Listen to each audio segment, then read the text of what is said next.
Ikipe y'igihugu ya Portugal bimburiye andi ma ekipe y'ibihugu byose bizakina igikombe cy'isi kugurisha tike zayo zose zo mu matsinda.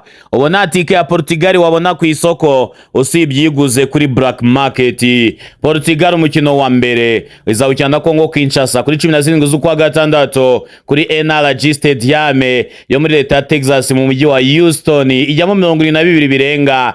Umukino wa kabiri izawukina kuri stade nanone ukina na Uzbekistan kuri 23 z'ukwa kwa gatandatu kuri NRG Stadium muri Houston. Hanyuma umukino wa gatatu izasoza ikina n'ikipe y'igihugu ya Colombia tariki ya 27 z'ukwezi kwa gatandatu kuri Hard Rock Stadium muri leta ya Florida i Miami, akaba ari stade ijyamo 80,000. Ubu tike zose z'ikipe y'igihugu ya Portugal zamaze gushira, kandi Portugal ni imwe mu ma ekipe afite amatike ahenze.